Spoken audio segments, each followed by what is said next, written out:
Mauricio, en las apariciones, casi todas las apariciones que ha tenido la Virgen María, siempre ella nos hace un llamado a la conversión, al ayuno, a la oración. Y también tenemos en este momento la acción del cátejon. Entonces, ¿tú crees que con la conversión de los pecadores, con la acción del cátejon, con el ayuno, con la oración, no se podría aplazar esta fecha del reinado del anticristo? ¿Ni con eso podríamos aplazarlo? Mira, es muy buena pregunta. Hay profecías serias, fidedignas, de hecho, consideradas con toda seguridad verdaderas, como el libro azul del Padre Gobi, y también otras como la de Dosulé, a Madeleine Humont en Francia, y otras más, que aseguraban que todo iba a ocurrir antes del año 2000. Eso no desacredita el libro azul del Padre Gobi. Si tú lees la introducción, el prefacio del libro azul del Padre Gobi, hay una explicación hermosísima que vale la pena leer. Lo que ocurrió, y en respuesta a tu pregunta, es que todo se iba a dar y todo iba a ocurrir antes del año 2000. Yo creo que sí, porque habían varias profecías serias que así lo dejaban ver. María con sus lágrimas y su oración, más la oración y el sacrificio de los santos, hicieron que las fechas se corrieran, que se alargaran, para dar más chance a más personas a que se convirtieran y se salvasen. Ahora, eso tiene un límite. ¿Cuál es el límite del llanto de María, donde ha derramado inclusive lágrimas de sangre? O sea, María ha sufrido por la humanidad lo que no podemos llegar a comprender. ¿Cuál es el límite de lo que María y los santos pueden hacer por contener la ira divina? El límite es la Biblia. Es decir, María no puede lograr un corrimiento de fechas más allá del hecho de que la Biblia falle, porque Dios no puede contradecirse a sí mismo y la Biblia no puede fallar. Por eso refiero brevemente a lo que dije antes con respecto a la parábola de la generación de la higuera, que pueden ver en mi canal y en mi página web con el título Generación de la higuera. De hecho, lo he presentado muchas veces en muchas partes y la primera vez que lo hice fue al lado tuyo y al lado del doctor Gala. Eh, lo que dice básicamente Jesús con esa parábola es que hay un año tope y el año tope es 2028. Él no lo da dando el año, pero lo da con base a una serie de hechos que se cumplen en el año 48, en el año 67, desde donde se comienza a contar esa generación. Y básicamente el resumen es que Dios pone bíblicamente hablando un año tope. Entonces, aunque María ha corrido, y es un hecho, Beatriz, yo estoy convencido que María ha corrido las fechas para que más hijos se salven, lo que no puede hacer María es seguir corriéndolas hasta el punto que la Biblia falle, porque Dios no puede contradecirse a sí mismo y la Biblia no puede equivocarse, no puede fallar. Entonces llegará un momento en que ya María no puede seguir ganando más tiempo para sus hijos.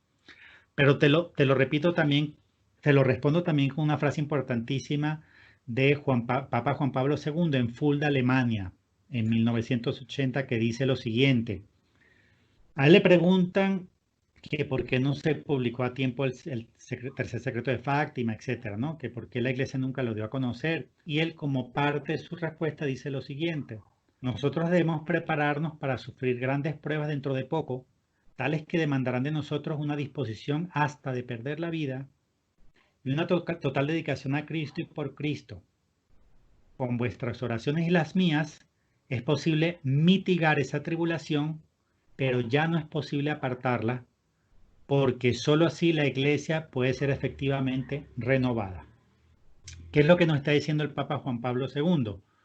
Que sí podemos mitigar el castigo, lo podemos aminorar con la oración, pero ya no se puede cancelar la gran tribulación. El castigo ya no se puede. Primero, porque ya el hombre sobrepasó un límite de maldad y de rechazo a Dios.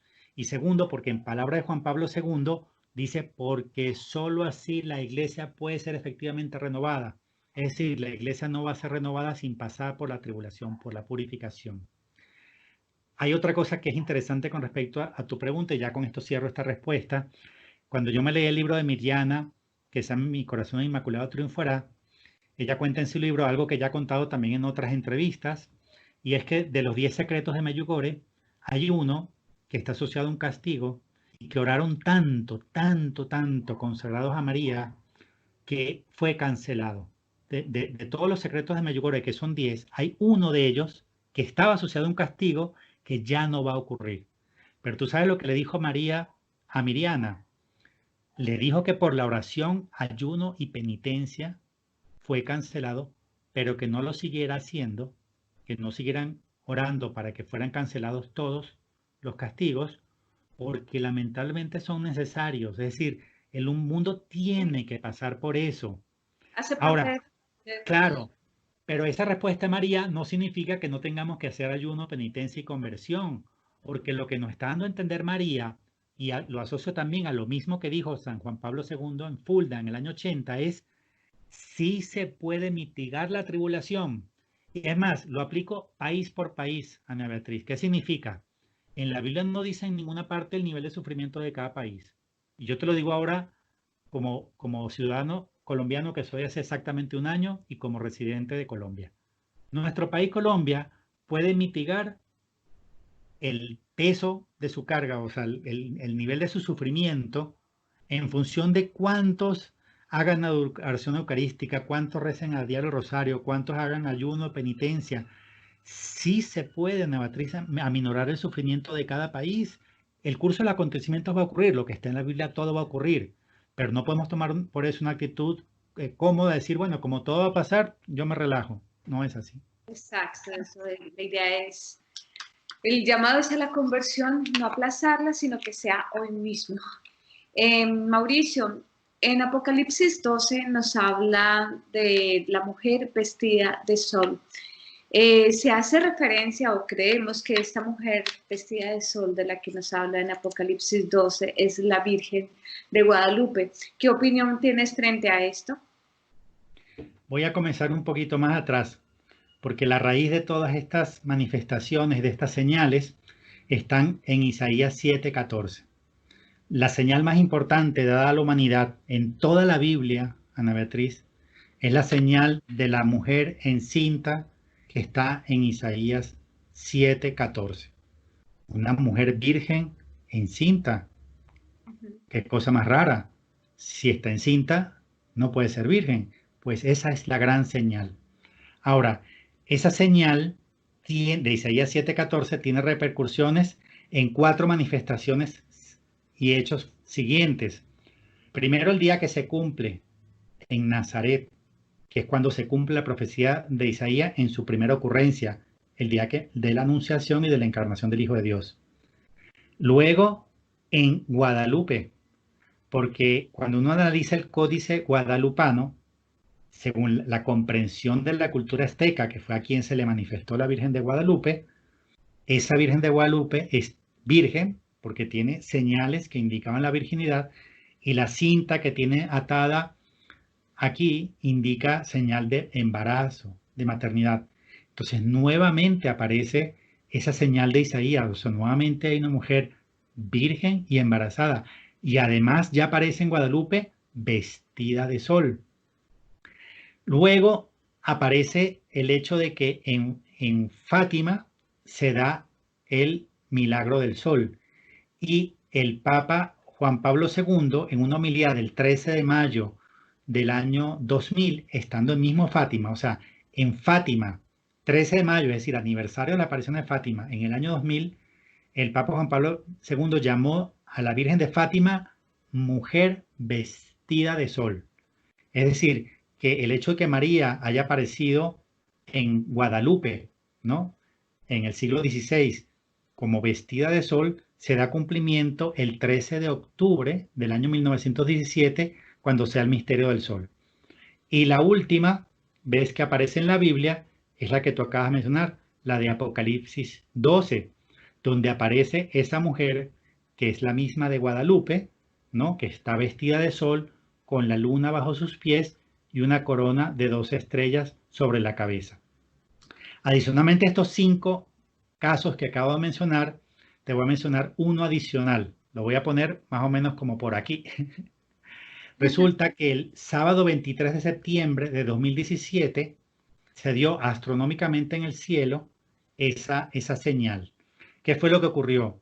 A principios del año 2017, es decir, exactamente 100 años después de Fátima, hacia enero del año 2017, Júpiter, que representa a Jesucristo, en lo que se llama astronomía sagrada, entra al vientre de Virgo. Recordemos que Virgo representa a la Virgen María, así lo dispuso Dios. Entonces Júpiter llega al vientre de Virgo y se queda ahí 42 meses. Y a los 42 meses sale por debajo de Virgo.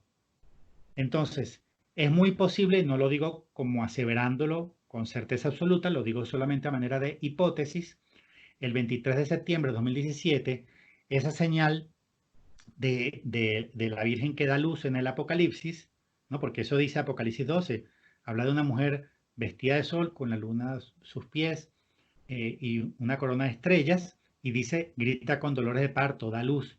Al parecer, esa señal se cumple el 23 de septiembre de 2017, como dando a entender que lo que está profetizado a partir de Apocalipsis, digamos como el desenlace final, llega a su cumplimiento. Ahora, la otra razón por la cual Fátima está relacionada con todo esto es porque no es una casualidad de que justamente después de la manifestación del milagro del sol en Fátima, se da la revolución bolchevique, con lo cual el dragón rojo, que es el que está mencionado en Apocalipsis 12, toma el control primero de Rusia, creándose pues luego lo que se llamaría la Unión Soviética, y después comenzando a expandir sus errores por el mundo. Entonces, 1917 es el momento, digamos, por así decir, perfecto profético en el cual se cumple Apocalipsis 12, porque justo en Apocalipsis 12 aparece primero la mujer vestida de sol y luego inmediatamente después aparece el dragón rojo queriendo devorarla. Eso ocurre justamente en octubre de 1917.